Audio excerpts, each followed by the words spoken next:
네, 앞에 우리 김 목사님 설교 들으면서 제가 많이 이렇게 감동이 있었습니다.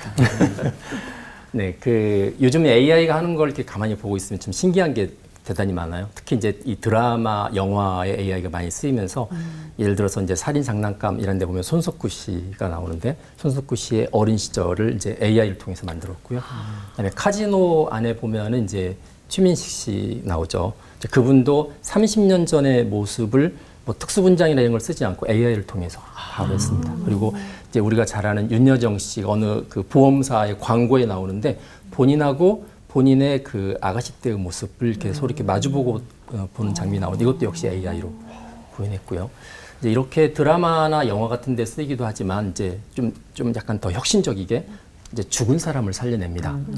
이른바 이제 죽음을 흔드는 손이라고 저는 표현을 했는데 보통 사람이 죽으면 이제 그 사람에 관해서는 뭐 형사사건도 다 케이지가 다 이제 종료가 되잖아요. 그 정도까지 죽음은 모두 그걸 다 끝낸다라고 생각을 했는데 이제 사람이 죽어도 그 사람이 살아있는 동안에 많은 데이터들이나 이런 영상, 음성들을 남기기 때문에 AI가 그걸 이제 학습을 해서 다시 사람을 살려냅니다.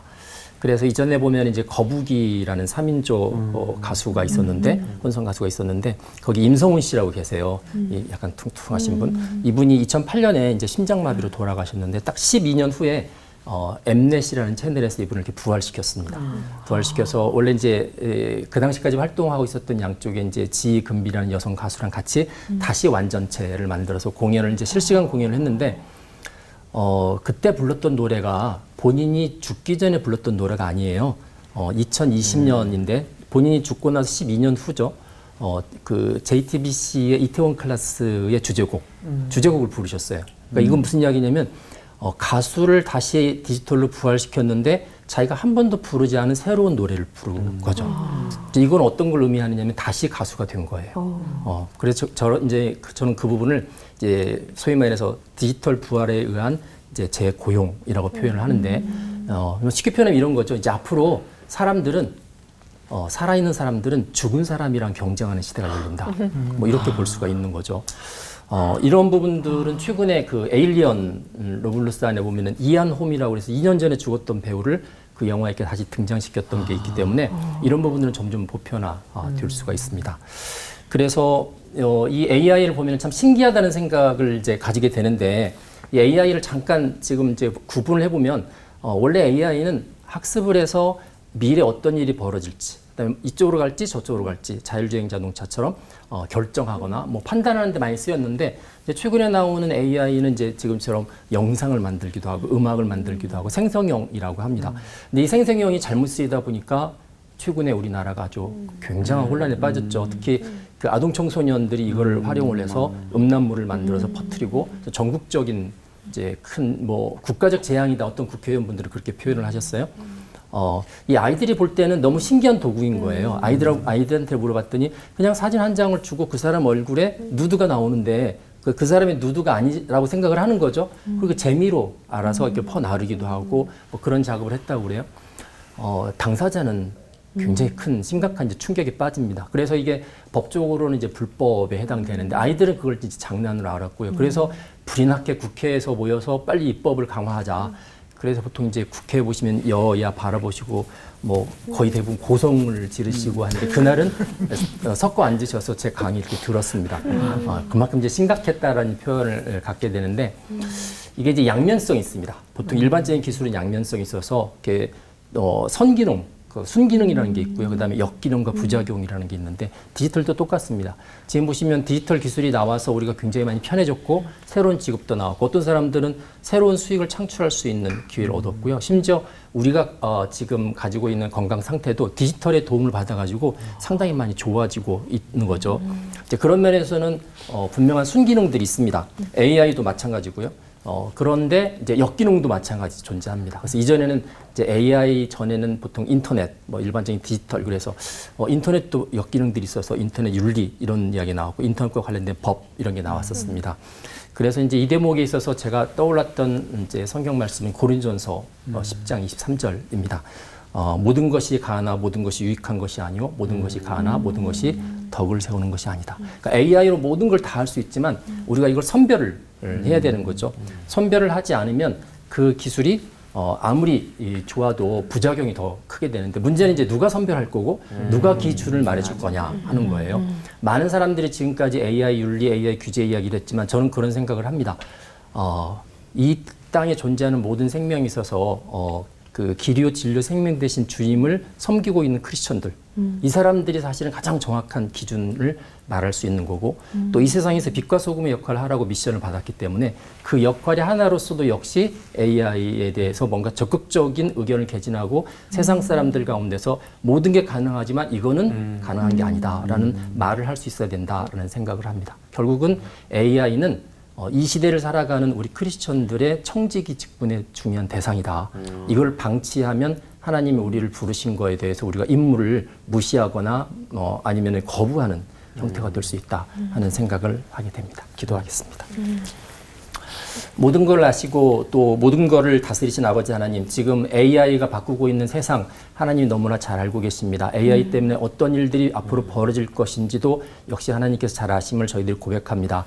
하나님, 이런 세상 가운데서 저희를 청지기로 세우셨고 또 세상의 빛과 소금으로 세우셨습니다. 우리 한국 교회와 우리 크리스천들이 세상의 흐름 속에 대해서 함몰되거나 또 이들에 대해서 애써 의문하거나 그런 자세를 취하지 않고 오히려 더 적극적으로 나서서 이런 기술에 대해서 옳고 그름을 잘 하나님 말씀을 기준해서 분별할 수 있게 도와주시고 아멘. 하나님 원하시는 방향들을 세상 사람들한테 잘 제시할 수 있는 이 땅의 빛과 소금의 역할들을 잘 감당할 수 있도록 도와주십소서. 아멘. 앞으로 갈 길들이 많이 힘들지만 하나님께서 저희 가운데 한 사람 한 사람 지혜를 주시고 그때그때마다 갈 길들을 밝게 보여주시기를 원하오며 아멘. 예수 그리스도 이름으로 기도합니다. 아멘. 아멘.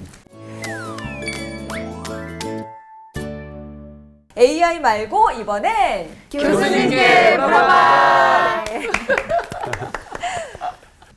AI를 어떻게 활용하느냐에 따라 지배당할 수도 있고 활용할 수도 있는 것 같습니다. 저희는 지금 AI 시대에 살고 있습니다. AI가 가장 활발히 적용되고 있는 분야는 어디이고 제가 너무 좀 무겁게 하고 있네요. 굉장히 날카로워요. AI라 그러니까 괜히 뭔가 버전을 높여주세요. 상무 씨, 다음 주에 AI로 바뀔 수 있도록. 알았어. 근데 이 AI가 가장 활발히 적용되고 있는 곳은 또 어디이고 또 어떤 긍정적인 역할을 하고 있는지 또 그 반면에 어두우면은 무엇인지 이 딥페이크 같은 AI 부작용으로부터 보호할 수 있는 보호 장치는 나오고 있는 건지 아니면 나왔는지 교수님 이런 게 궁금합니다. 사실은 AI가 가장 두각을 나타내는 분야는 이제 전문가 영역이에요. 그러니까 예를 들어서 의사. 그럼 이제 의학 공부를 다 해서 IBM이 2016년에 그 10대 암을 진단하는 AI를 만들었거든요. 근데 그 오진율이 보통 EBS 명의 이런 분들보다 3분의 1밖에 안 되는. 그런데 이제 문제는 뭐냐면 그래도 오진이 존재하잖아요. 그 오진을 AI가 책임질 거냐 이 문제에 딱 걸린 거예요. 그래서 그게 법적으로 해결되지 않으면 보편화 못 하겠다. 그러니까 이제 이런 식이죠. 그래서 미국에는 또 연방법원에서 AI 판사가 있습니다. AI 판사를 이미 쓰고 있고, 그래서 어떤 이제 수감된 사람을 가석방 시켜줄지 말지를 보통 이제 재판관이 하는데 그 옆에 AI 판사가 미리 자료를 주는 거죠. 얘는 석방, 얘는 가석방 된다 안 된다. 그걸 이제 판사가 주로 하기 때문에 주로 이제 우리가 전문직이라고 하는 의사, 판사, 변호사, 회계사 이런 영역일수록 AI가 더 잘 두각을 나타내고 있습니다. 그리고 이제 어떤 사람의 운명을 결정하는 거, 뭐 아까 AI 면접관 이야기한 것처럼 비자를 줄지 말지, 이 사람의 신용 등급을 몇 점으로 구분할지. 왜냐면 이런 것들은 문제가 생기면 민원이 제기가 되잖아요. 그래서 그 사람한테 따질 거 아니에요. 왜 내가 갑자기 신용 등급이 2등급에서 3등급 떨어졌느냐. 요즘 이제 그렇게 대답합니다. 그거 제가 하지 않고 AI가 했는데요. 그러니까 이제 이 업무에 있는 분들한테는 그 어려움을 면할 수 있는 아주 좋은 기회인데 이 거꾸로 표현하면 이게 공정한지에 대한 질문이 생기는 거예요. 그렇죠. AI가 과연 공정할까? 그 다음에 왜 나를 2등급에서 3등급으로 떨어뜨렸는지 설명해줘. AI가 했기 때문에 설명을 못 하잖아요. 그래서 이제 요즘에 AI 규제가 나올 때 AI가 뭘 결정하면 설명을 해줘라. 그러니까 설명해주지 않는 AI는 못 쓰겠다. 라든지 이제 그런 어두운 부분이나 부작용들을 커버하기 위해서 윤리와 규제가 나오기 시작하는 거죠.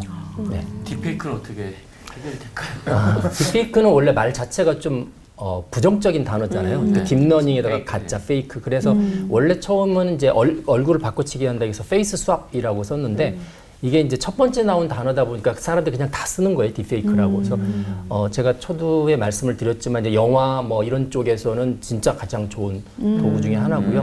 뭐 새로운 산업들도 많이 나올 수 있는데 문제는 뭐냐면 얘가 어떤 걸 가지고 와서 변형시키는데 당사자를 허락을 안 받는 거예요. 예를 들어서 이제 곡을 작곡해 주는데 저작권. 다른 사람들의 곡들을 다 가지고 왔어요. 학습을 해서 쫙 써주는데 보니까 비슷한 것도 나오거든요. 그럼 이제 저작권 침해 문제가 생겨서 지금 현재 챗GPT가 저작권 소송에 걸려 있습니다. 네, 걸려 있고 뭐 미술도 그렇고 마찬가지죠. 그래서 이 생성형 AI가 나왔을 때 사람들이 창의성, 야 이거마저 AI가 다 하면 우리는 뭘 먹고 살지라고 생각하는데 저는 별로 걱정하지 않는 게 AI는 인간들이 만들어 놓은 모든 이제 지적재산물 내가 학습을 했지만 얘를 이제 합성해서 보여주는 거예요. 이제 가장 좋은 방면 합성해서 보여주기 때문에 이 합성해서 보여주는 거는 제가 그런 표현을 하는데 평균 이상의 것을 보여줘요. 평균 이상의 것. 그러니까 평균 이하로 일하는 사람들한테는 위협이 되기 시작하는 거죠. 위협이 되는데 그나마 그 영역에서 잘하는 사람들한테는 얘만큼 좋은 보조 도구가 없는 거예요. 네, 그걸 가지다가 쓰면. 이제 그래서 결국은 이제 새로운 시대가 되면 그런 AI를 활용해서 전반적으로 이렇게 끌어올리는 거죠. 모든 영역에서 기본적으로 올라가는 거여서 이전에는 타이프라이터, 타자기를 썼지만 그 뒤에 이제 워드 프로세싱을 썼었잖아요. 이제 그런 것처럼 이제 AI를 옆에 두고 창작하시는 분들도 AI한테 시켜서 자기가 취사 선택도 할 수 있는 거고 작가도 마찬가지고 이제 그렇게 바뀌는 거죠. 저는 이 AI 이렇게 얘기 나누면서 제일 궁금한 게 과연 AI는 인간 이해 쓰는가, 인간을 공격하는가 이런 시대가 올 수도 있나요? 지배할 수 있느냐. 네. 그렇죠. SF 영화에 나오는 것처럼 그렇죠. 그거를 가장 많이 고민하셨던 분이 누구냐면 스티븐 호킹 박사세요. 그분이 원래 이제 천체 물리학자신데 이분이 돌아가시 몇 년 동안에 AI에 심취를 하셨어요. 그래서 2016년에 돌아가실 때 이제 BBC하고 인터뷰할 때 그런 이야기를 했습니다. AI가 인류의 마지막 기술일 수 있다. 네, 그러니까 그 이야기는 이제 인간의 마지막 이제 더 이상의 기술이 나오지 않는 상태로 인류는 멸망할 수 있다. 뭐 이런 이제 의미가 되는데 그분이 생각한 거는 이제 이런 거죠. 소위 말해서 지금까지 존재한 모든 기술을 인간이 통제할 수 있었어요. 뭐 저거 위험하다고 야 쓰지 말자 이랬는데 이제 AI는 이제 자율성 있죠. 얘가 아주 똑똑하면서 스스로 움직이거든요. 그리고 스스로 보호할 수 있는 능력들이 존재해요. 이제 그렇게 되면은 뭐 우리가 쉽게 표현해서 제 플러그 뽑아. 근데 플러그를 못 뽑습니다.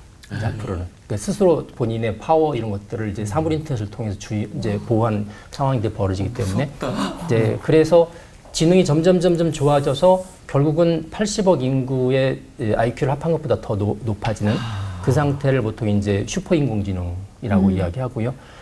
그걸 이제 학문적으로 이제 특이점이라고 이야기하는데 그 레이 커즈웨일이라신 분이 그 특이점이 오는 연도를 2045년 이렇게 잡았고 2045년에 잡았는데 최근에 AI 돌아가는 모양을 보니까 45년이 아니라 한 40년, 35년쯤 되면 될 것 같다. 뭐 이렇게 예측을 하기도 합니다.